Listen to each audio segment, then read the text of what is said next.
Hi guys, and welcome back to my channel, Blue Nose Trading. My name is Tori Solis, and today I'm gonna be sculpting another dragon onto a pot. The pot that I have today has a little bit of chatter in it, so it's got its own little texture going on. So I'm rolling out a really long dragon, and I want him to have S-curves in him, like just a longer neck than the past few have had, and a really long body. So he's mostly sitting on top of the pot rather than like holding on to it on the side as much. So there's a lot more of him up above the pot, and he's really tall, and it's been a challenge to find the center of gravity that holds him up. I did tilt him slightly so he's kind of looking forward at an angle, and that helped with balancing him up there to where he was self-sustaining. So now I'm going to go ahead and put teeth in his mouth, and I've been making the jaw and the upper jaw and the bottom jaw separate. So I've been putting the teeth in first before I make the connection, and then also I've been painting the inside with a underglaze of crimson. I'm trying to paint it on pretty thick because this is technically wet clay that I'm painting it on, so it's not ideal, but it's almost impossible to paint inside of his mouth after he's already been, had the jaw attached. So I'm hoping that that is going to at least give an impression of a different, more natural kind of color on the inside of his mouth when he's done.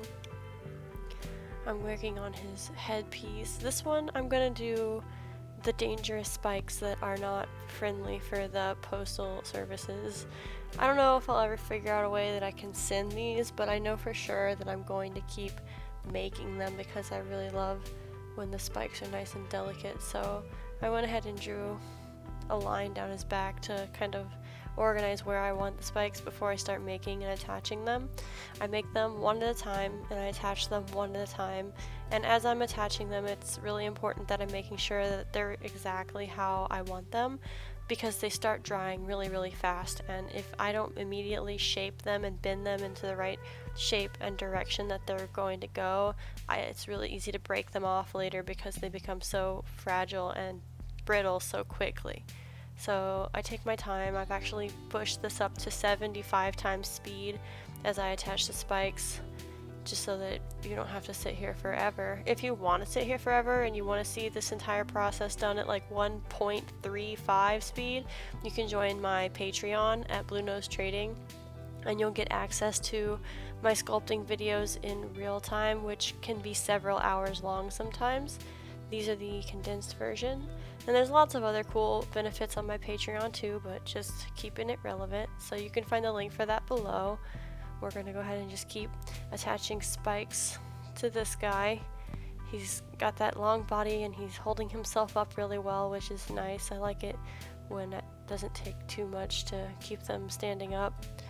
I do have some like pieces of foam, but it's just better if they stand up on their own from the get-go. So almost done with the spikes. Takes a very long time to get them all just so. And after I finish up attaching all these spikes, I'm going to go ahead and start on sculpting his hands and his feet. So we'll start with the arms and just get the base of them and then shape them out and blend them into his body. Get one on each side, how he's going to hold this pot. And then I'm going to go ahead and make his little fingers and attach them to his little hands. This one has a hand that's sticking up out in the air because I was like, what if he was extra breakable? Wouldn't that be cool? So he's got, a hand sticking out in the air to make him extra breakable. And this other hand is attached to the side of the pot, which is more stable. I think I'm going to go ahead and make both of his feet pretty stable. They're going to just be attached and clinging to the sides, because if you look at how he's sitting on there, he's kind of resting his body, so his arm is kind of holding him up on one side, but on the back there his tail is kind of falling off, so he's really going to have a grip with his legs to hold himself onto this pot. So taking all that into consideration when I am putting his feet and how the nails in the fingers are going to hold on to this pot. Like, you have to consider the rest of his body and what it's doing. Very nice. I really like love these types of spikes. Just love it. I love the effect that comes out of them.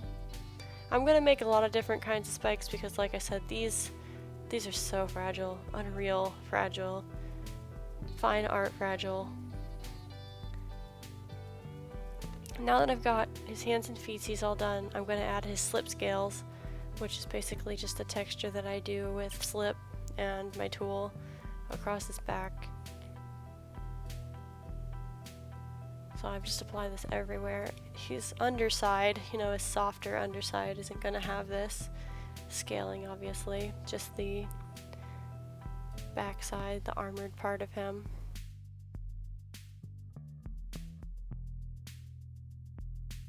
If you'd like to see a weekly art video, you can subscribe to this channel, Blue Nose Trading, and I will see you next week.